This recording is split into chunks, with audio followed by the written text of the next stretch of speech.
Pueden empezar a dirigirse en sus Biblias a Gálatas capítulo 2, por favor. Y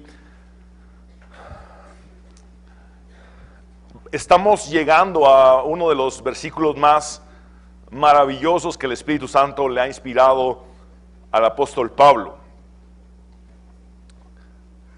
Y hoy vamos a estudiarlo. Es uno de mis versículos favoritos de la palabra de Dios y sé que el de muchos de ustedes. Si pueden ponerse de pie, por favor. Vamos a leer la palabra del Señor en Gálatas capítulo 2. Vamos a continuar con la misma escena que estudiamos la semana pasada, que es cuando Pablo reprende a Pedro en Antioquía. Y quiero pedirles que aunque hoy nos corresponde estudiar del 15 al 21, podamos empezar a leer desde el 11, para tener todo el contexto de lo que vimos la semana anterior.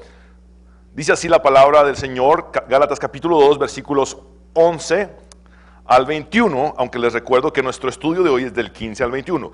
Pero cuando Pedro vino a Antioquía, le resistí cara a cara, porque era de condenar. Pues antes que viniesen algunos de parte de Jacobo, comía con los gentiles, pero después que vinieron, se retraía y se apartaba, porque tenía miedo de la circuncisión.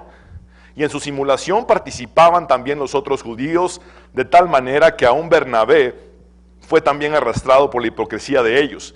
Pero cuando vi que no andaban rectamente conforme a la verdad del evangelio, dije a Pedro delante de todos: si tú, siendo judío, vives como los gentiles y no como judío, ¿por qué obligas a los gentiles a judaizar? Nosotros, judíos de nacimiento y no pecadores de entre los gentiles, sabiendo que el hombre no es justificado por las obras de la ley, sino por la fe de Jesucristo, nosotros también hemos creído en Jesucristo para ser justificados por la fe de Cristo y no por las obras de la ley. Por cuanto por las obras de la ley nadie será justificado. Y si buscando ser justificados en Cristo, también nosotros somos hallados pecadores, ¿es por eso Cristo ministro de pecado? En ninguna manera. Porque si las cosas que destruí las mismas vuelvo a edificar, transgresor me hago. Porque yo por la ley soy muerto para la ley, a fin de vivir para Dios. Con Cristo estoy juntamente crucificado, y ya no vivo yo, mas Cristo vive en mí. Y lo que ahora vivo en la carne, lo vivo en la fe del Hijo de Dios, el cual me amó y se entregó a sí mismo por mí. No desecho la gracia de Dios, pues si por la ley fuese la justicia, entonces por demás murió Cristo. Vamos a orar. Señor, gracias por hablarnos en esta mañana a través de tu palabra santa, que es viva y eficaz y más cortante que toda espada de dos filos. Espíritu Santo, abre nuestro entendimiento y nuestros oídos espirituales para poder en esta hora, Señor, escudriñar las Escrituras y poder crecer en nuestra fe. En el nombre de Jesús hemos orado. Amén y amén. Pueden sentarse, por favor. Quiero darles una breve introducción que no está en sus bifoliares, pero pueden observar en pantallas. Y es que el meollo de toda esta discusión y problemática entre judíos y gentiles, o de los judíos para con los gentiles que se convertían, era de si los circuncidaban o no, si ellos podían seguir comiendo todos los animales que estaban prohibidos en Levítico capítulo 11, tenía que ver no solamente con la circuncisión, sino con todas las prácticas de la ley ceremonial judía. Y toda esta discusión era buscando una sola cosa, era buscando la justificación.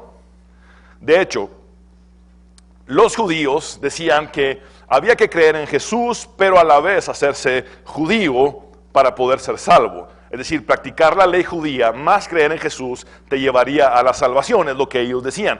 Mientras que Pablo refutaba esa postura diciendo: lo único que necesitan es a Cristo, y Jesús resumió todo en amar a Dios con todo tu corazón, con toda tu alma, con toda tu mente, con todas tus fuerzas, y a tu prójimo como a ti mismo. Y allí se resumen la ley y los profetas. Eso es todo lo que ustedes tienen que hacer: conocer a Cristo, amar a Dios y amar al prójimo. Y Pablo lo simplifica y dice: no es necesario que se circunciden los gentiles, no es necesario que cambiemos la dieta de los gentiles, no es necesario que cambiemos las prácticas culturales de los gentiles para imponerles el judaísmo como tal, sino que solamente necesitamos que los gentiles crean en Jesús. Es como que viniera alguien y te dijera, muy bien, vas a ser cristiano y si fueras hombre y no eres circuncidado, entonces a la edad que tuvieras, habría que circuncidarte. Y no solamente esto, ¿quieres hacerte cristiano? Bueno, de ahora en adelante no puedes comer más tamales, por ejemplo. Esa sería una situación para tratar de ejemplificar lo que los gentiles estaban sufriendo o padeciendo. Y por otro lado, que vinieran a decirte, muy bien, para hacerte cristiano tienes que hacerte judío, pero déjame decirte una cosa, tú eres menos que nosotros. Nosotros somos superiores a ti y tú necesitas hacerte lo más que puedas a nosotros para entonces poder ser salvo. Esa era la postura que estaba suscitando o sucediendo de los judíos cristianos que estaban tratando de judaizar a los gentiles.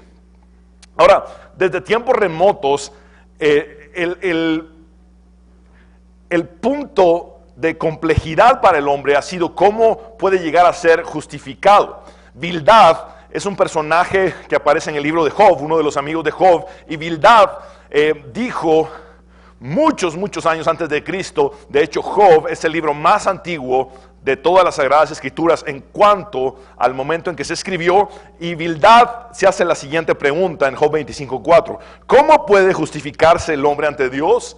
Desde ese entonces ya estaba la incógnita en el corazón del hombre. ¿Cómo puede el hombre justificarse ante Dios? Nadie que haya nacido de mujer está limpio de pecado. Desde entonces se sabía. Desde entonces se reconocía la necesidad del hombre de ser justificado, porque todos, absolutamente todos, los seres humanos hemos nacido en la naturaleza del pecado, excepto por uno que siendo Dios se hizo hombre, y es Jesús. Ahora, en Éxodo, Moisés escribe que Dios no tendrá por inocente al malvado. Y aquí otra complicación. ¿Cómo lograr que Dios diga que alguien que es malvado, que ha hecho el mal, que ha sido pecador, ahora es inocente? Esta era una complicación desde el Antiguo Testamento, desde los tiempos remotos, desde el tiempo de Moisés también. Ahora vamos al tiempo de David. David escribe esto en el Salmo 143:2. No lleves a juicio a tu siervo, pues ante ti nadie puede alegar inocencia. David le estaba diciendo a Dios, por favor, no me juzgues, porque yo no puedo decir que soy inocente o alegar que soy inocente delante de un Dios como tú, que eres puro y que eres santo. Entonces siempre ha sido la complicación de cómo justificarse, y por ende los judíos decían, no, justificarse no es así de sencillo, solo creer en Jesús y solo enfocarte en la sangre de Cristo. No es solo eso, necesitas tomar la ley, necesitas practicar toda la ley mosaica, más los 613 preceptos judíos, más las 1500 reglas auxiliares que ellos escribieron, y entonces así te vas a salvar. Es lo que ellos decían, erróneamente. Ahora, volvamos a la escena donde Pablo reprende a Pedro y comprendamos lo siguiente.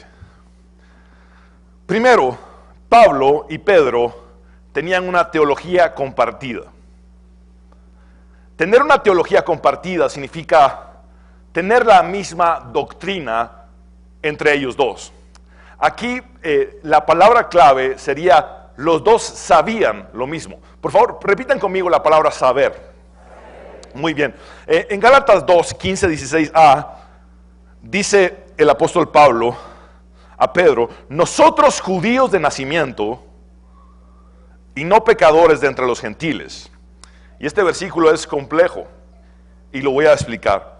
Nosotros judíos de nacimiento y no pecadores de entre los gentiles, sabiendo que el hombre no es justificado por las obras de la ley, sino por la fe de Jesucristo.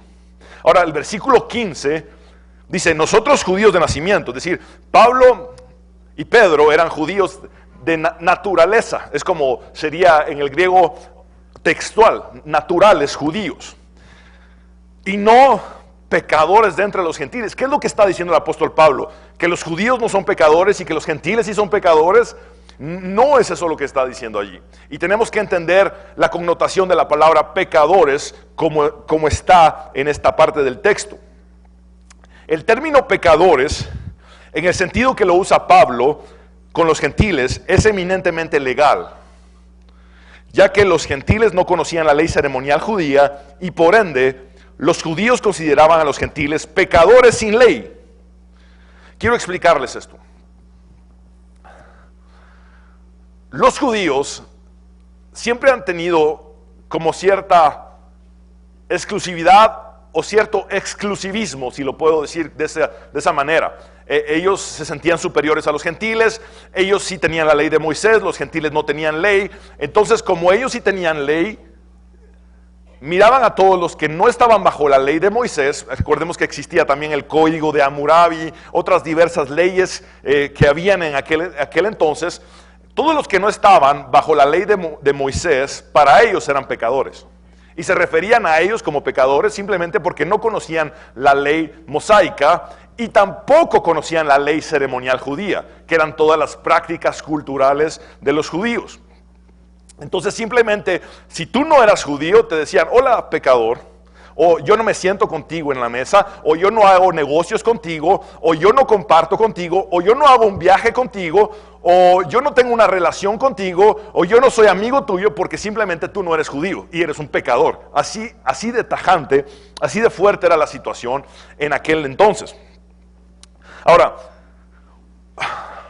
si lo podemos entender, otra forma que utilizaban los judíos para referirse a los gentiles era usando el término pecadores. Por eso la Nueva Versión Internacional pone la palabra pecadores juntamente con la palabra paganos, pecadores paganos, es decir, pecadores que no eran judíos, y lo pone entre comillas. Cuando tú dices algo entre comillas, quiere decir que no es completamente, absolutamente cierto, sino que hay algo que hay que notar o ver entre lo que tú estás diciendo.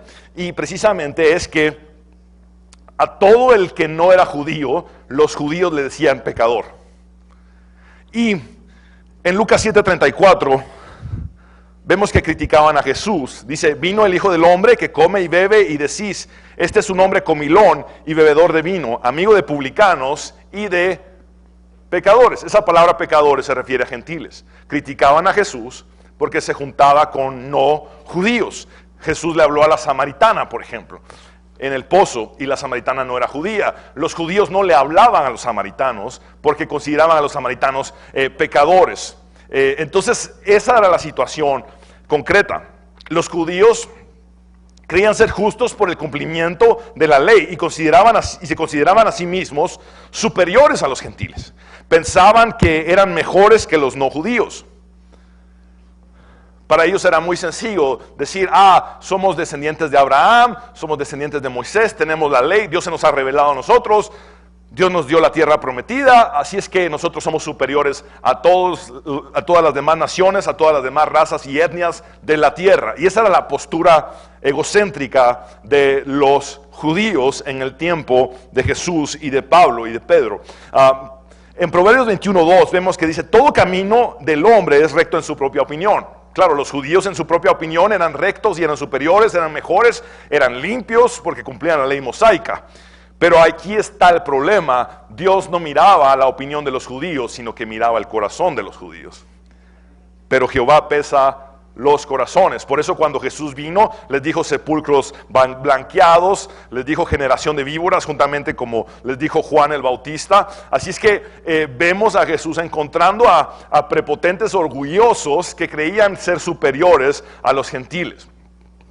Ahora, por esto Pablo les dice en Romanos 3, 9, 10, ¿qué pues somos nosotros mejores que ellos? ¿Saben qué está diciendo aquí? ¿Acaso somos nosotros como judíos mejores que los gentiles? En ninguna manera, pues ya hemos acusado a judíos y a gentiles que todos están bajo pecado.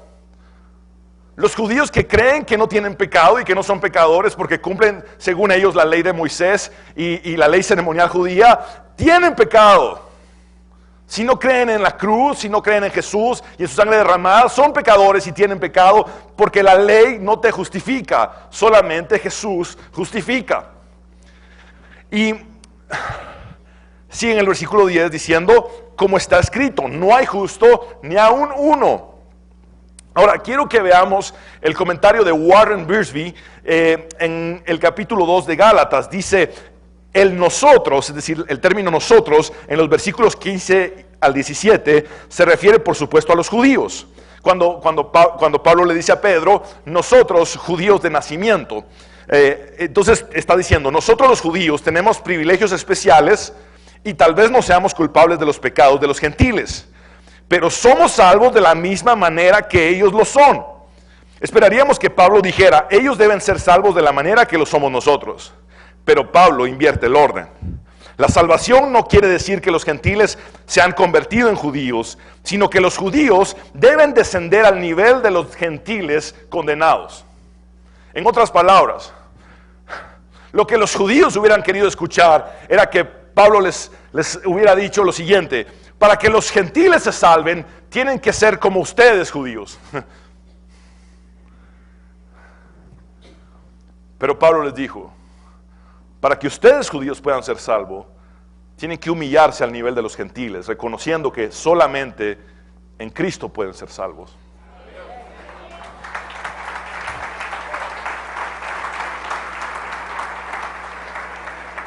Tienen que entender que ser judíos no los hace superiores, tienen que entender que el cumplimiento de una ley no los hace superiores, tienen que entender que tienen que humillarse delante de Dios como pecadores que son, reconocer sus pecados, arrepentirse y entonces ver a la cruz y pedirle a Jesús que les limpie de toda su maldad. Por eso, cuando ustedes ven a Juan el Bautista predicando, decía, arrepentíos porque el reino de Dios se ha acercado, o el reino de los cielos se ha acercado. Es lo mismo que Jesús dijo tiempo después, arrepiéntanse y crean en el Evangelio porque el reino de los cielos se ha acercado. Y los judíos no tenían un fruto de arrepentimiento porque se consideraban justos por cumplir la ley, pero la ley no salva a nadie. Solamente Jesús salva.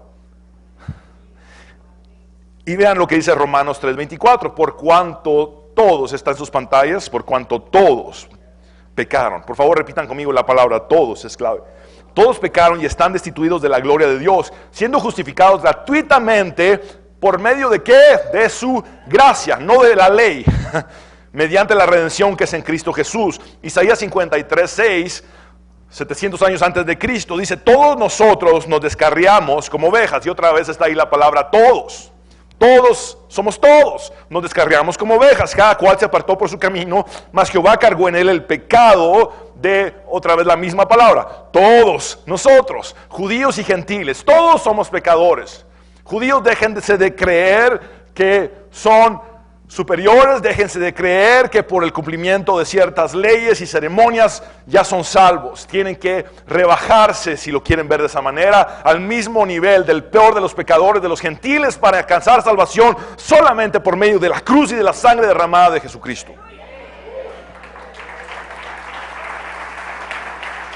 Y es que aquí está la situación.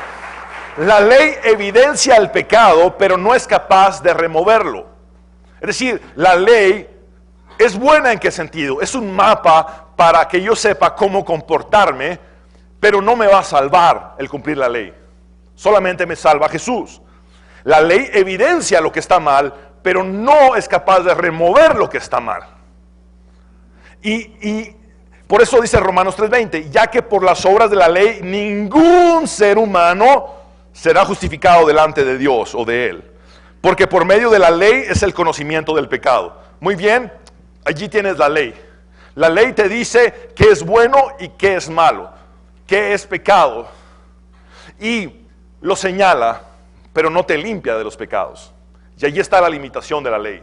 La ley no es capaz de limpiarte de tus pecados. Y es más, Santiago dice que el que infringe la ley en un solo punto es culpable de haber infringido la ley en todos los puntos habidos y por haber de la misma.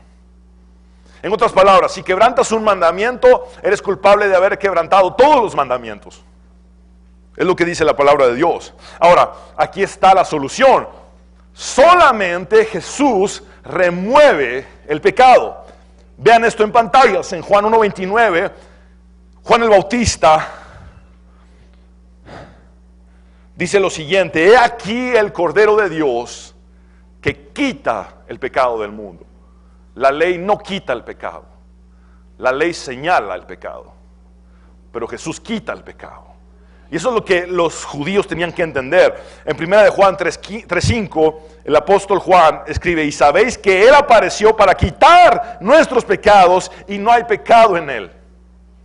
Esa era la solución que estaba buscando Bildad desde los tiempos remotos. Era la solución que estaba buscando Moisés, la solución que estaba buscando David, de ser justificados de alguna manera, porque no tenían esperanza por sus propios méritos y fuerzas de ser justos delante de un Dios perfecto y santo. Solamente se puede por medio de Cristo. Ahora, aquí está el siguiente punto, el versículo 16. Dice, sabiendo nosotros que el hombre no es justificado por las obras de la ley, sino por la fe de Jesucristo. Recordemos que el punto es que ellos compartían una misma teología, compartían una misma doctrina y sabían lo mismo. Por eso les dije, repitan la palabra saber al principio de este primer punto. El versículo 16 dice, sabiendo nosotros, es decir, Pedro, tú y yo sabemos que el hombre no es justificado por las obras de la ley, sino por la fe de Jesucristo. Y efectivamente, vean lo que había dicho Pedro tiempo atrás, antes de este conflicto. Y después de mucha discusión, Pedro se levantó y les dijo, varones hermanos, vosotros sabéis como ya hace algún tiempo que Dios escogió que los gentiles oyesen por mi boca la palabra del evangelio y creyesen. Y se refiere a Hechos capítulo 10, a Cornelio y Centurión. Y dice en el versículo 8, y Dios que conoce los corazones, les dio testimonio dándoles el Espíritu Santo, lo mismo que a nosotros. Es decir, ellos también tienen el Espíritu Santo. Y vean lo que había dicho Pedro tiempo atrás. Y ninguna diferencia hizo entre nosotros y ellos, purificando por la fe sus corazones. Ninguna diferencia hay entre judíos y gentiles delante de Cristo, porque purificó también por la fe sus corazones. Ahora pues, ¿por qué tentáis a Dios, poniendo sobre la cerviz de los discípulos un yugo que ni nuestros padres ni nosotros hemos podido llevar? Ahora, aquí está la situación. Pedro sabía muy bien que ante Dios los gentiles y los judíos eran iguales. Pedro fue el primero en decir, porque Dios no hace acepción de personas. Él fue el primero en decirlo. Y Pablo tiene que recordarle, tú y yo sabemos lo mismo. Tú y yo tenemos la misma teología. Tú y yo tenemos la misma doctrina. Pero tienes que recordarte que tú un día dijiste lo mismo que yo estoy predicando, porque ahora estás actuando de una manera distinta a lo que una vez tú predicaste. Y ahí está la inconsistencia del evangelio. Predicadores que no viven lo que enseñan. O personas, hombres y mujeres, que saben algo, pero que no lo practican. Y el que sabe hacer lo bueno y no lo hace, le es pecado. El punto número 2 es que Pablo y Pedro tenían una fe compartida. Esto tiene que ver con creer. Ellos tenían una fe compartida. No solamente sabían lo mismo, no solamente sabían la misma doctrina y la misma teología, sino que también creían lo mismo. Por favor, repitan conmigo la palabra clave aquí, que es creer. Muy bien. Gálatas 2:16 en la parte B dice, nosotros también hemos, y aquí está la palabra clave, creído en Jesucristo para ser justificados por la fe de Cristo. Aquí hay otra palabra clave, que es fe. Creer y fe son palabras sinónimas. Y no por las obras de la ley, por cuanto por las obras de la ley nadie será justificado. Y nuevamente les llevo a palabras que Pedro había dicho anteriormente. Dice Hechos 15:11 en palabras de Pedro, antes creemos por la gracia del Señor Jesús, antes creemos que por la gracia del Señor Jesús seremos salvos de igual modo que ellos, es decir, los judíos igual que los gentiles. Y ahí está la palabra clave, creemos. Y recordemos que en el versículo 14 de Gálatas 2, Pablo le dice a Pedro, si tú que eres judío, vives como si no lo fueras, ¿por qué obligas a los gentiles a practicar el judaísmo? El punto número 3 es un punto muy fuerte. Y esta manera de pregunta, al igual que Pablo lo escribe en Gálatas, ¿es Cristo ministro de pecado?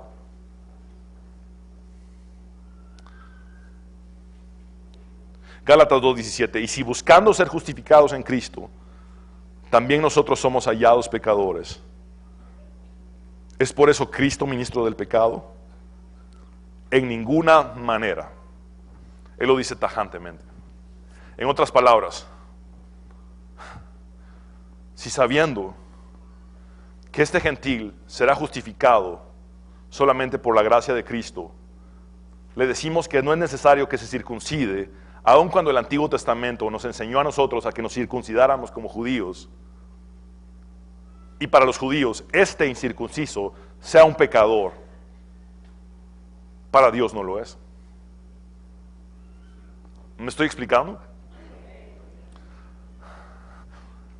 Pablo está diciendo, muy bien, si Jesús dijo que no es lo que entra en la boca del hombre lo que lo contamina, es decir, no es lo que el hombre come lo que lo contamina, sino lo que sale de su boca, porque viene del corazón lo que contamina al hombre.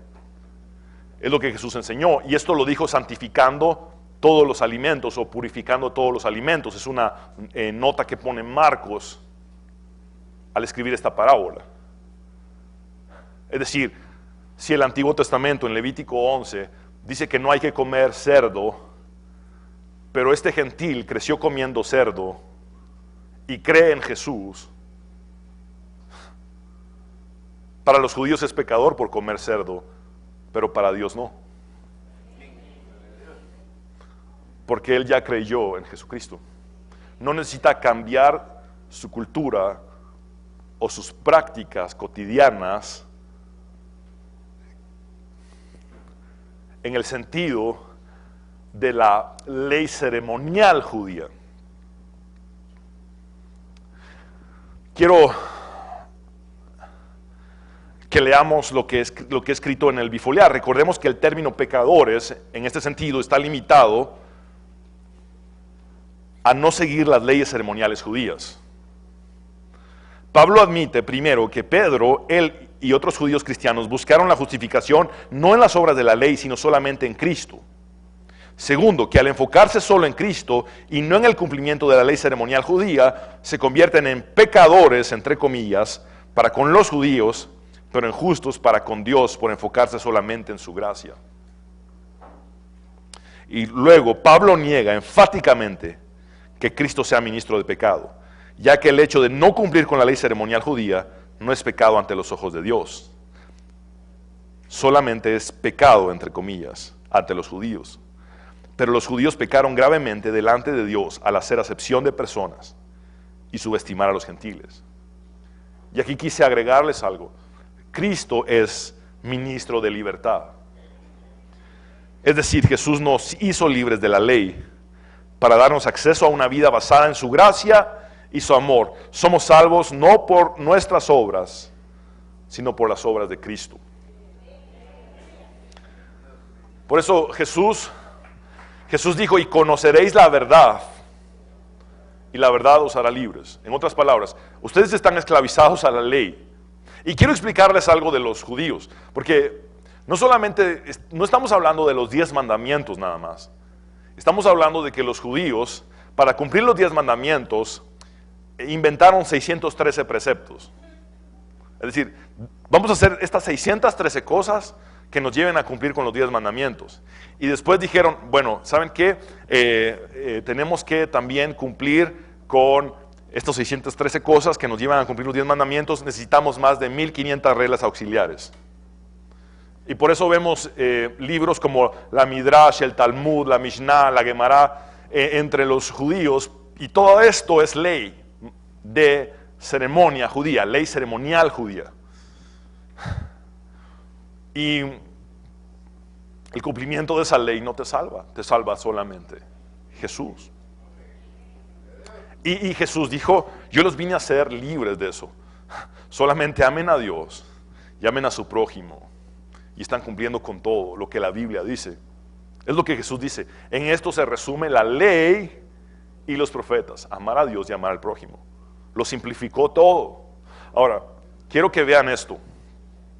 Él dice, conoceréis la verdad y la verdad os hará libres. Y Pablo está diciendo, tenemos que ser libres de la ley, que es esclavizante. Ahora, conocer la verdad. La pregunta no sería, ¿qué es la verdad?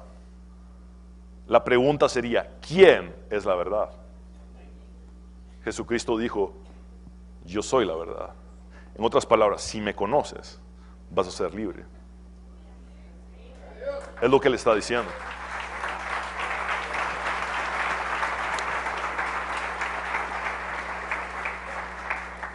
El punto número 4, lo que Pablo había destruido. Vean lo que dice en el versículo 18. Porque si las cosas que destruí, las mismas vuelvo a edificar, transgresor me hago. Era una forma elegante de Pablo para decirle a Pedro, transgresor.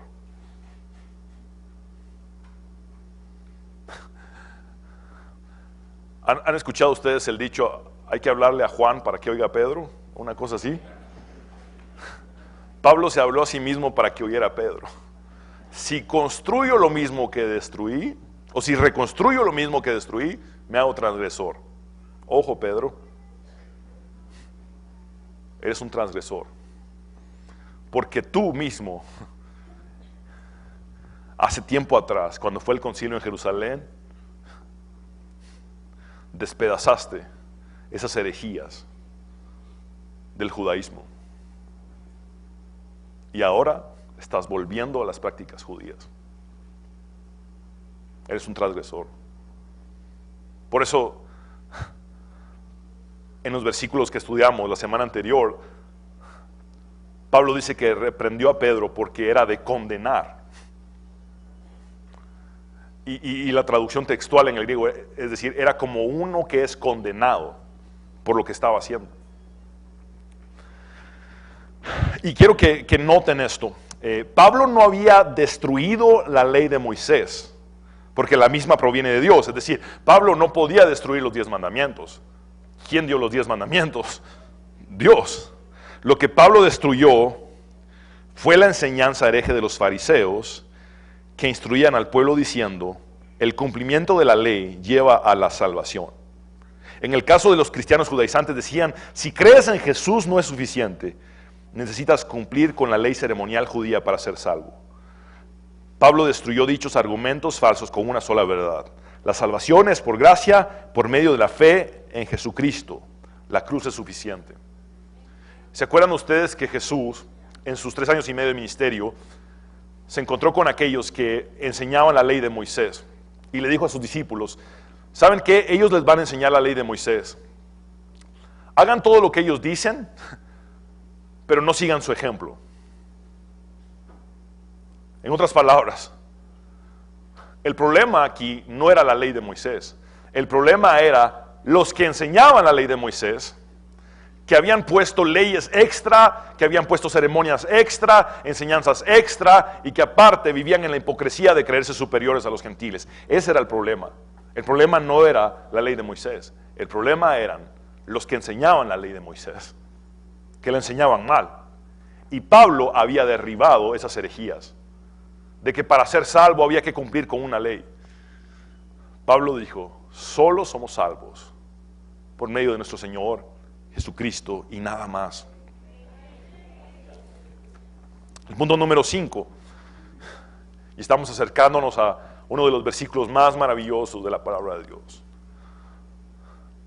Muerto a la ley para vivir para Dios. ¿Pueden leerlo en voz alta conmigo? Muerto a la ley para vivir para Dios.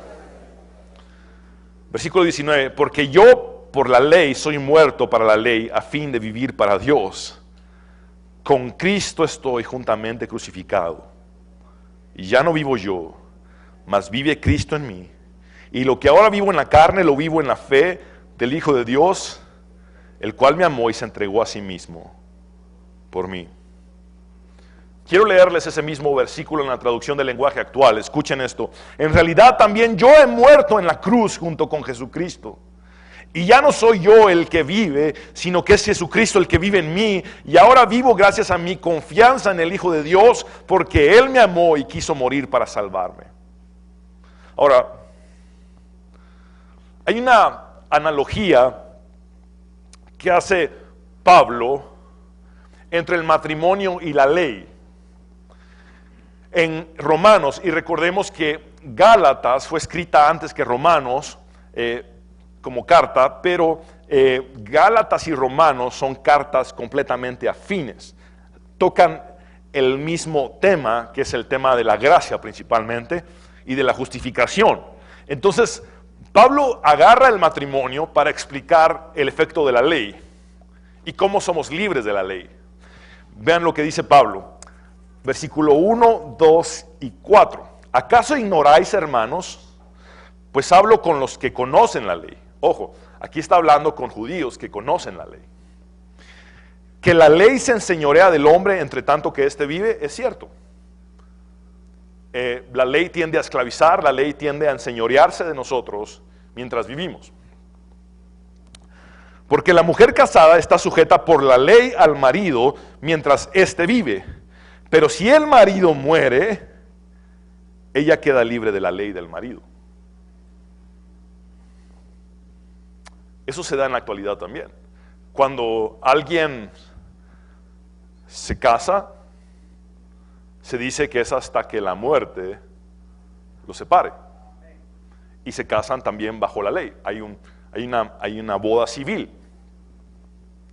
Entonces, la mujer está sujeta por ley al marido, pero si el marido muere, ya no hay ley que la sujete al marido.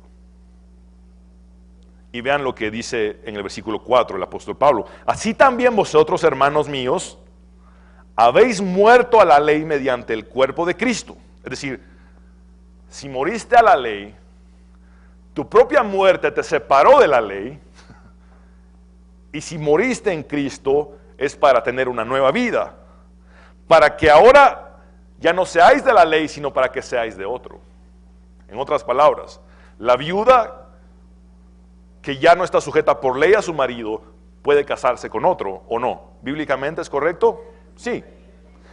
Ok, pero si yo muero para la ley, entonces ya no estoy bajo la ley y tengo una nueva vida, pero para vivirla con otro, y vean quién es ese otro, del que resucitó de los muertos a fin que llevemos fruto para Dios. Pablo está diciendo, cuando yo he muerto con Cristo, he muerto para la ley. Y tengo una nueva vida que no es para vivir para la ley, sino para vivir para Dios. Y en Romanos 6 también él habla algo más, y es que morir a la ley es morir al pecado, para resucitar a una nueva vida en la gracia de Cristo. Y es que hay una tergiversación acerca de la gracia. Algunos piensan que la gracia es permiso para pecar o licencia para pecar, y están completamente equivocados. Morir a la ley es morir al pecado. Vivir en la gracia es vivir en santidad. Vean en sus pantallas lo que dice Romanos 6, 1, 14 y vamos a entenderlo mejor. ¿Qué pues diremos? ¿Perseveraremos en el pecado para que la gracia abunde? En ninguna manera. Porque los que hemos muerto al pecado, ¿cómo viviremos aún en él? Y ojo con este versículo 3. ¿O no sabéis que todos los que hemos sido bautizados en Cristo Jesús, hemos sido bautizados en su muerte? Ese es el bautismo de Juan, el bautismo del arrepentimiento. Cuando te sumerges en las aguas, eres bautizado en la muerte de Cristo. Simboliza tu muerte junto con Cristo. Mira, sigue diciendo, porque somos sepultados juntamente con Él para muerte por el bautismo, a fin de que como Cristo resucitó de los muertos por la gloria del Padre, así también nosotros andemos en vida nueva. ¿Saben qué significa esto? Cuando alguien es bautizado en las aguas y lo sumergen en las aguas del bautismo en el nombre de Jesús, eso simboliza la muerte.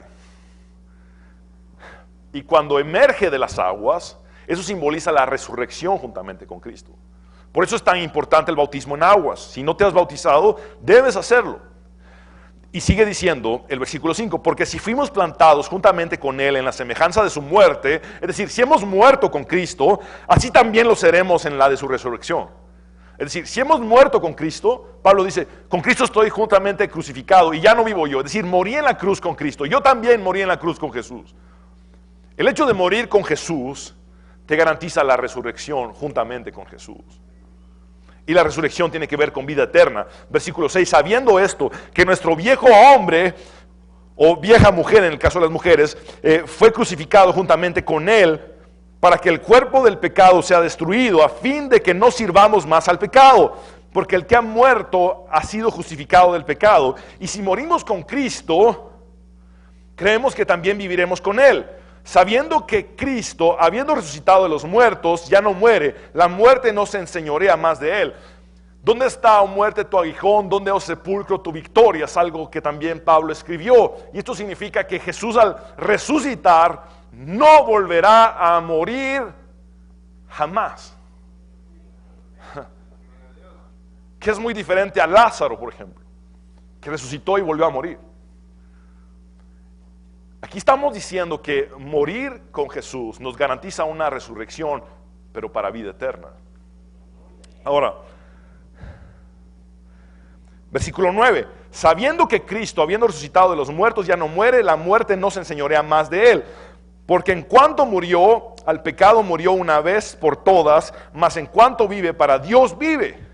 Así también vosotros, considerados muertos al pecado, pero vivos para Dios en Cristo Jesús, Señor nuestro. No reine pues el pecado en vuestro cuerpo mortal, de modo que lo obedezcáis en sus concupiscencias. Ni tampoco presentéis vuestros miembros al pecado como instrumentos de iniquidad, sino presentaos vosotros mismos a Dios como vivos de entre los muertos, y vuestros miembros a Dios como instrumentos de justicia, porque el pecado no se enseñoreará de vosotros, pues no estáis bajo la ley, sino bajo la gracia.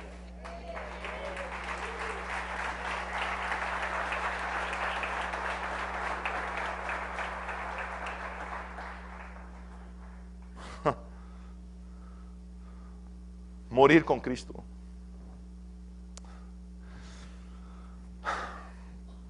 Quiero hacer una ilustración quizá complicada, pero síganme por favor.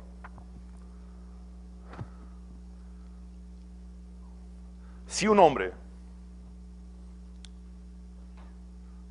comete una falta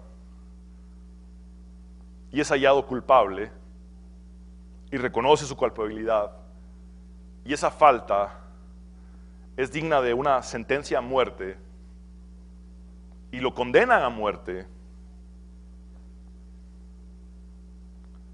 y este hombre muere, ¿pagó ya su deuda con la sociedad? Sí, ¿verdad? ¿Pagó su deuda para con la ley y la justicia? Porque pagó con su vida la falta que cometió. Ahora, ¿qué pasaría si llegando a la morgue, este hombre que ya fue dictaminado oficialmente como muerto, si llegando a la morgue el hombre hiciera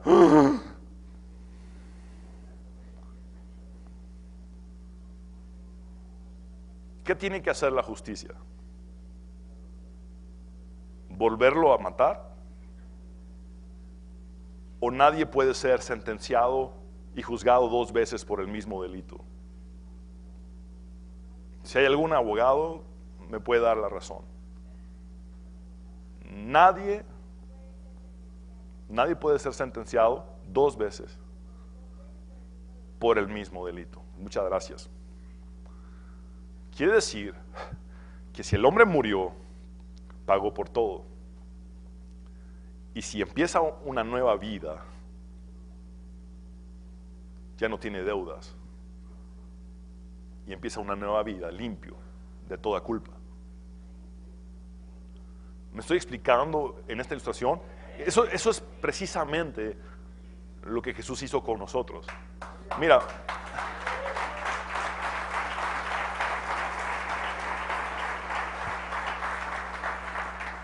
Pablo dice, yo también morí con Jesús en la cruz. Con Cristo estoy juntamente crucificado. Y ya no vivo yo. Ahora tengo una nueva vida. De modo que si alguno está en Cristo, nueva criatura es. Las cosas viejas pasaron y aquí todas son hechas nuevas. Si muero con Cristo, también resucito con Cristo. Y al resucitar con Cristo a una nueva vida, como nueva criatura,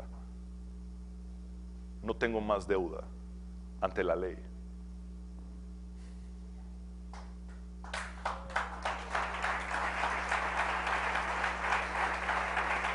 Ahora,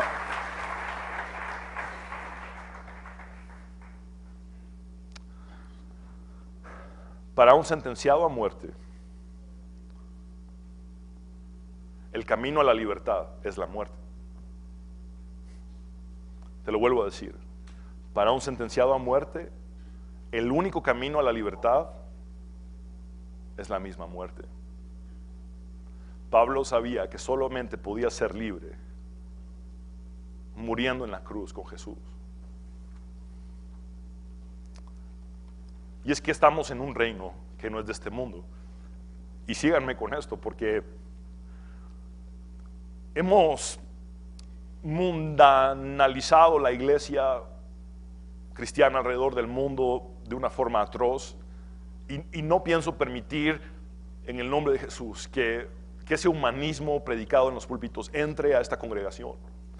Mira, estamos en un reino que no es de este mundo.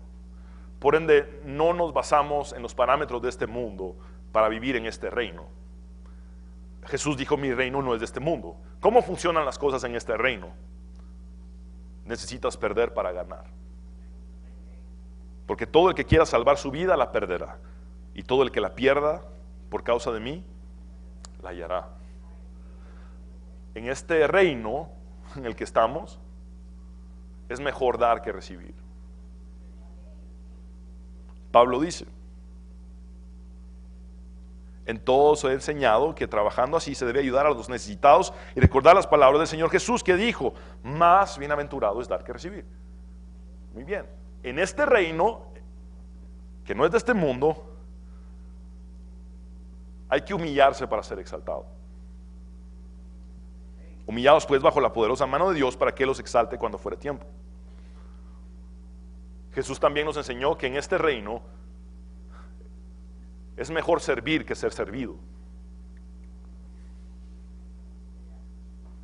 Él mismo dijo, yo estoy con vosotros o entre vosotros como el que sirve. Entendemos que en este reino es necesario menguar para crecer, es lo que dijo Juan el Bautista. Es necesario que yo mengüe y que Él crezca. Pero también en este reino hay que morir para vivir. Y es lo que Pablo estaba diciendo. Con Cristo estoy juntamente crucificado y ya no vivo yo. Yo morí en la cruz y ahora tengo una nueva vida, libre de la ley. Y quiero que veamos lo que dice el versículo 20. Con Cristo estoy juntamente crucificado y ya no vivo yo. ¿Qué significa esto? Colosenses 3:9b al 10 nos dice qué significa. Habiéndoos despojado del viejo hombre con sus hechos y revestido del nuevo, el cual conforme a la imagen del que lo creó se va renovando hasta el conocimiento pleno. Romanos 8:9. Mas vosotros no vivís según la carne, sino según el Espíritu, si es que el Espíritu de Dios mora en vosotros. Y si alguno no tiene el Espíritu de Cristo, no es de Él. ¿Sabes qué pasa? No hay ego que quepa a los pies de la cruz. No hay soberbia que quepa a los pies de la cruz. No hay materialismo que quepa a los pies de la cruz. Si has muerto con Cristo,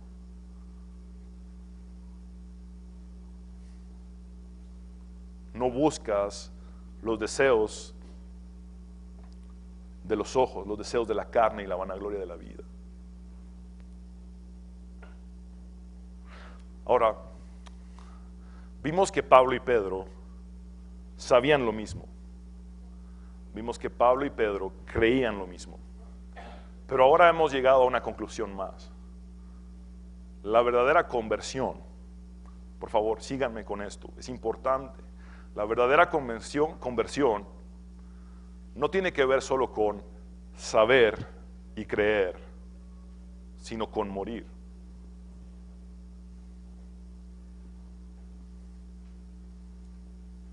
Y una de mis mayores preocupaciones en el reino de Dios es que tenemos iglesias protestantes o evangélicas repletas de gente no convertida, que saben de la teología que salva, pero no la practican, que dicen creer, pero que en el fondo no han sido transformados. Pero aquí está el problema. Muchos saben, la mayoría saben. Todos celebran Navidad, todos celebran Semana Santa, saben de Jesús. Otros pocos saben y creen en Jesús, pero muy escasos saben, creen y han muerto en la cruz con Jesús. La verdadera conversión conlleva morir.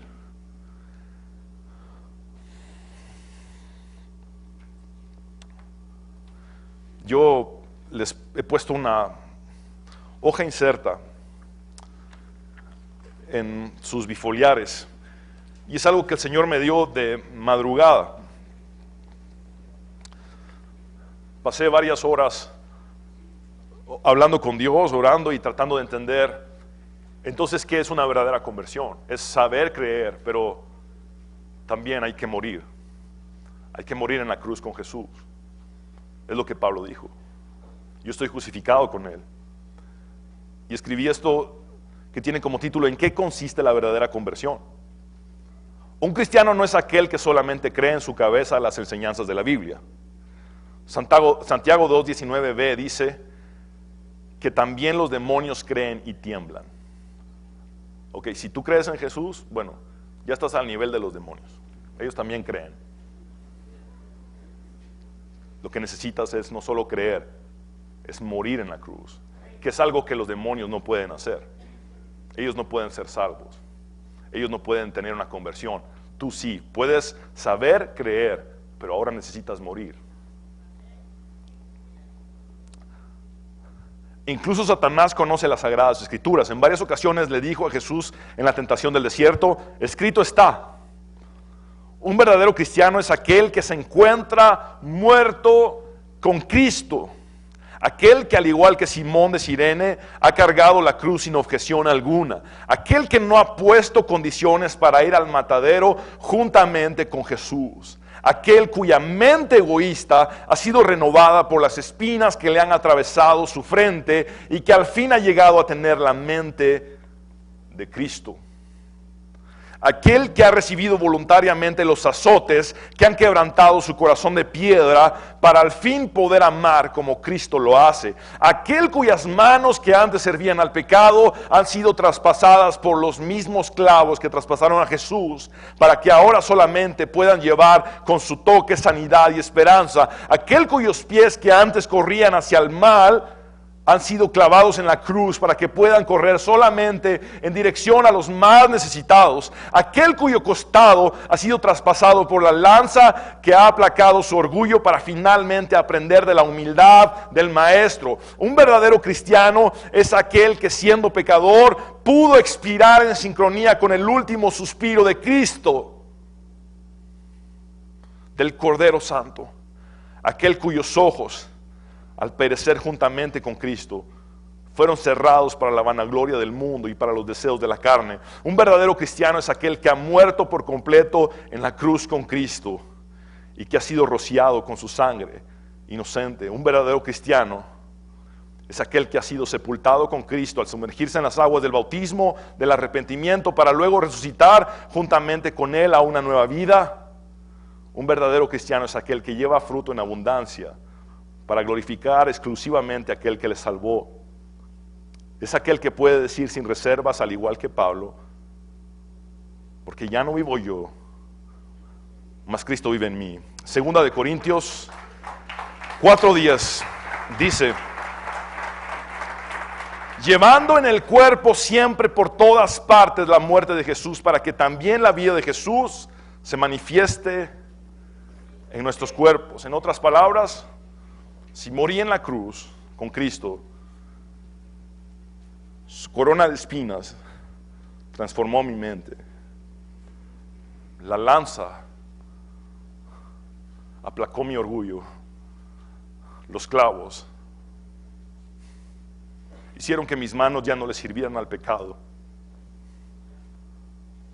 Hicieron que mis pies no corrieran más hacia el mal. Morir en la cruz con Jesús es la verdadera conversión del cristiano.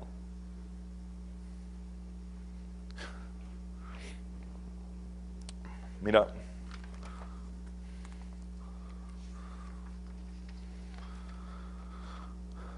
no se puede nacer de nuevo sin morir antes.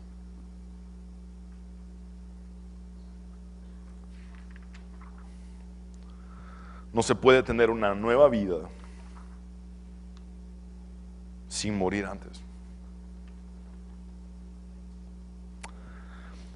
La siguiente parte de ese versículo 20 dice: mas vive Cristo en mí. John MacArthur dice: la vida cristiana verdadera no consiste tanto en que un creyente viva para Cristo, como en el hecho de que Cristo vive a través del creyente.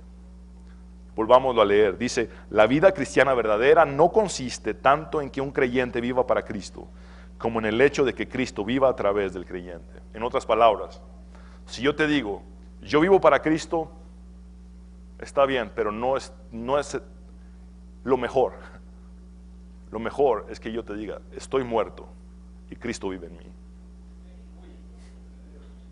¿Y qué significa que Cristo viva en ti? Primero, Colosenses 2:9 dice: porque en Jesús habita corporalmente toda la plenitud de la deidad.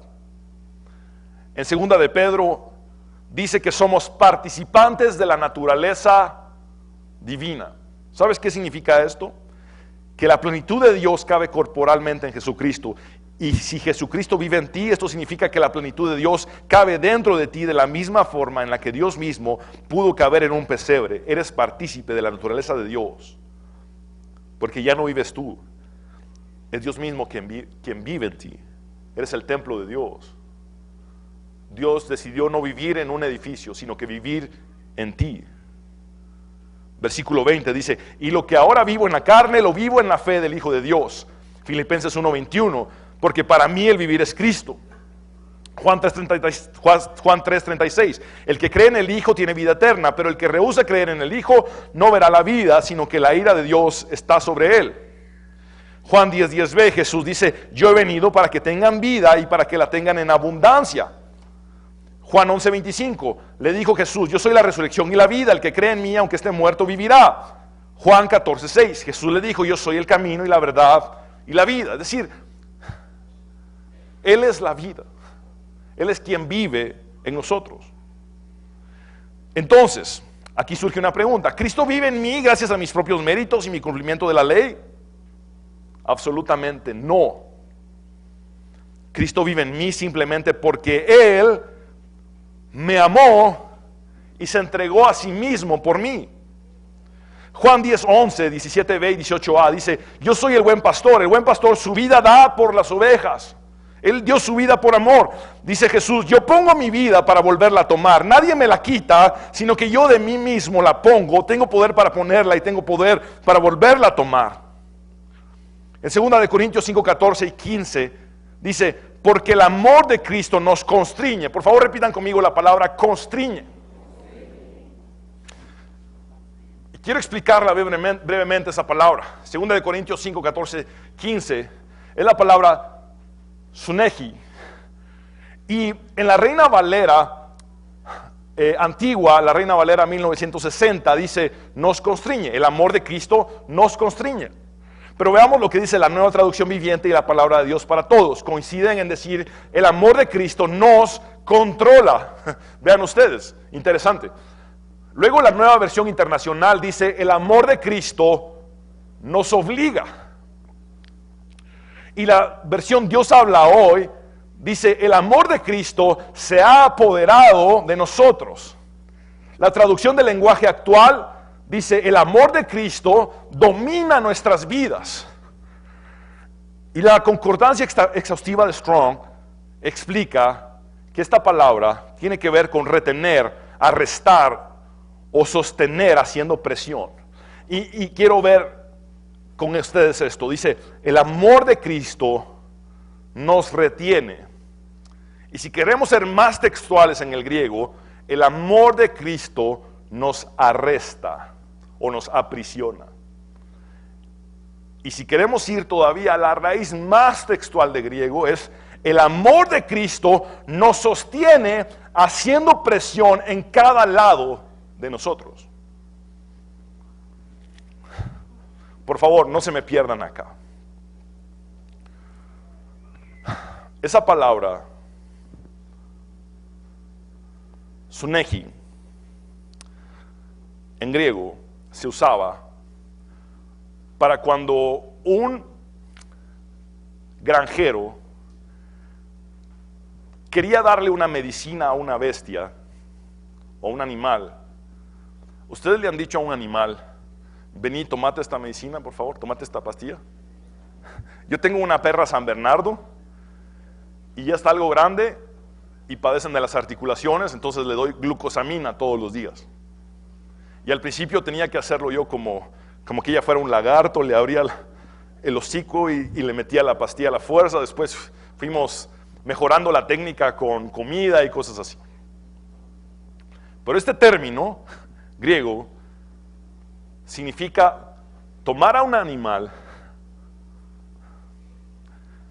como para explicarlo, significaría tomar a un animal, inmovilizarlo por completo, ejercer presión en todos los lados del animal para darle un medicamento. Es decir, dejar a alguien inmóvil, retenido, arrestado, apresado. El amor de Cristo nos constriñe y sigue diciendo, pensando esto, que si uno murió por todos, luego todos murieron. Y por todos murió para que los que viven ya no vivan para sí, sino para aquel que murió y resucitó por ellos. ¿Sabes qué significa esto? El amor de Cristo es tan grande que no te puedes escapar de él.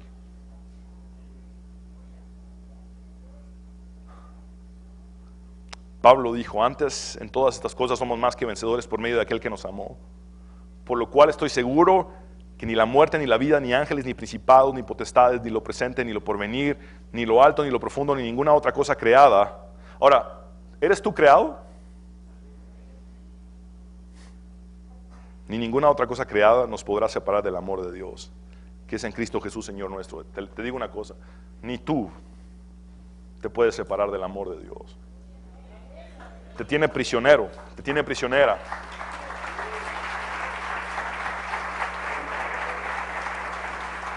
Pero déjame decirte una cosa, ese amor de Cristo, del cual no te puedes escapar, que pone presión por la fuerza en cada uno de los lados, es decir, te inmoviliza, te deja quieto, te retiene, ese amor te sentencia a muerte, te condena a muerte. Porque el único camino para darte una nueva vida es que antes mueras. Y esa es la verdadera conversión.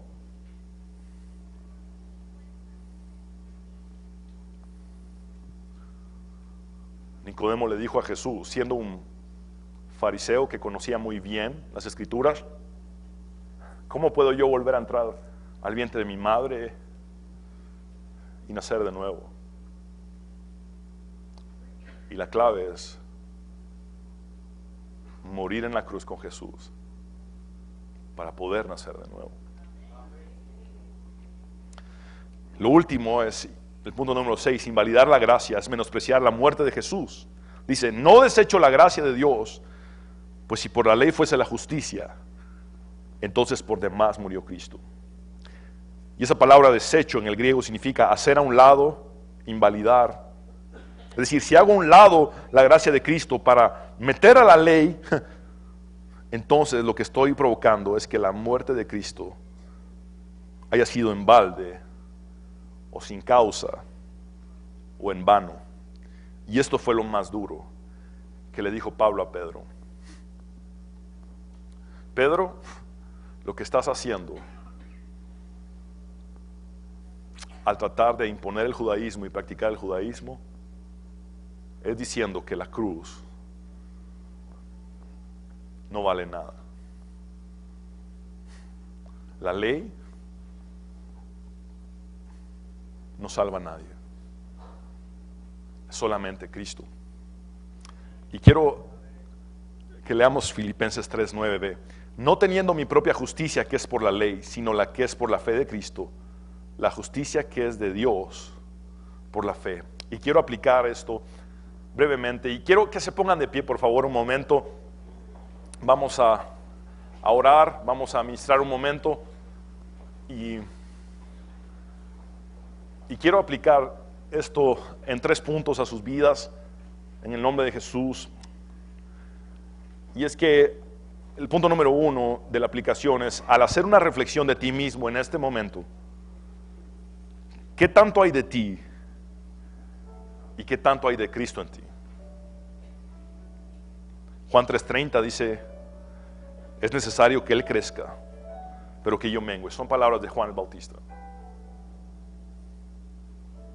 ¿Qué tanto hay de ti y qué tanto hay de Cristo en ti? El punto número 2, ¿estás realmente crucificado con Cristo?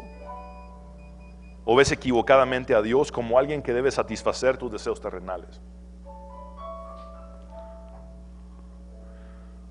Uno de los problemas actuales es que hemos entendido a Dios de la misma forma en la que lo entiende el hinduismo. Y es que Dios está para servirnos. Que tenemos que hacer cosas para que Dios nos dé cosas y nos sirva. Entonces, yo hago un sacrificio a cambio de algo. Yo le doy a Dios, pero a cambio de algo. Y hemos visto a Dios como un sirviente equivocadamente, en lugar de nosotros ser siervos. Dulos significa ser esclavos de Él. Y estar crucificado con Él significa estar muerto. Y yo quisiera que recapacitáramos y no cayéramos en la trampa de un falso evangelio. El verdadero evangelio es morir con Cristo, y esto significa morir a la vanagloria de la vida, todo lo que el mundo ofrece. No podemos ofrecer según el... Quiero explicarlo así. En el reino de Dios no podemos ofrecer lo que en este mundo parece agradable y parece bueno, porque el reino de Dios no es de este mundo. Lo que el reino de Dios ofrece es algo superior a este mundo. Una paz que es superior a la del mundo, un gozo que es superior al del mundo. Entonces yo no puedo predicar aquí diciéndote que vas a tener lo mejor de este mundo. Yo voy a predicar aquí que vas a tener siempre lo mejor del reino de los cielos, aunque estés en este mundo. Y por eso en 1 Juan 2:16 vemos que dice, porque todo lo que hay en el mundo, los deseos de la carne, los deseos de los ojos y la vanagloria de la vida, no proviene del Padre, sino del mundo. Pero mira lo que dice Pablo en el mismo Gálatas, pero los que son de Cristo han crucificado la carne con sus pasiones y deseos. Es decir, se crucifica también lo que son las pasiones y los deseos. Y en Filipenses 3:8, en la Nueva Versión Internacional, míralo en pantallas, dice, es más, todo lo considero pérdida por razón del incomparable valor de conocer a Cristo Jesús, mi Señor. Por Él lo he perdido todo. Y esta versión me gusta porque pone la palabra textual, y lo tengo por estiércol a fin de ganar a Cristo. ¿Está Cristo viviendo en ti? Ese es el punto número 3. ¿Está Cristo viviendo en ti realmente? ¿Eres tú viviendo para Cristo o es Cristo viviendo en ti? Si tu respuesta hoy es yo estoy viviendo para Cristo. Necesitas subir un escalón más. Necesitas que Cristo viva en ti. Porque solamente es Cristo en nosotros la esperanza de gloria. Es Cristo en ti la esperanza de gloria. Cuando Pablo dice, ya no vivo yo, mas Cristo vive en mí, esa es la esperanza de gloria. Oremos un momento. Señor, gracias por habernos hablado a través de tu palabra en esta mañana. Hoy entendemos mejor lo que significa la conversión genuina y auténtica. No solamente sabemos una doctrina, no solamente sabemos una teología, también creemos en ti. Pero ahora tenemos que dar un paso más. Queremos morir contigo en la cruz. Queremos morir contigo en la cruz, porque tu amor nos constriñe, nos controla, nos obliga, se ha apoderado de nosotros. Tu amor domina nuestras vidas, tu amor nos retiene, nos tiene prisioneros, tu amor nos sostiene, haciendo presión en cada uno de los lados de nuestro cuerpo. No nos podemos escapar de tu amor, y tu amor nos ha sentenciado a muerte para darnos vida. Hoy queremos morir en la cruz del Calvario, contigo, Jesús, porque solamente se puede tener una nueva vida muriendo primero. Y este es el momento de una verdadera conversión, morir para vivir en Cristo. Y no solamente esto, sino para que Cristo viva en mí, para que Cristo viva en ti. Que tu historia de vida no sea la tuya propia, sino la historia de Cristo a través de ti en este tiempo actual. Señor, gracias te doy con todo mi corazón. Y quiero hablar contigo, hombre y mujer que has venido sin Cristo. Haz esta oración de fe conmigo. Tú que necesitas venir a Jesús, que has sabido y ahora necesitas creer. Y al creer te entregas a morir a tu vieja manera de vivir, para que Dios te dé una nueva vida y vida en abundancia. Haz esta oración con fe, con tu corazón y con tus labios. Dile conmigo al Señor Jesús: Señor Jesús, te necesito. Ven a mi corazón. Reconozco que soy pecador, pero también sé que moriste en la cruz para perdonar mis pecados, que con tu sangre vertida me limpiaste de toda mi maldad, y que resucitaste el tercer día para darme la victoria y la vida eterna. En tu nombre, Jesús, hemos orado.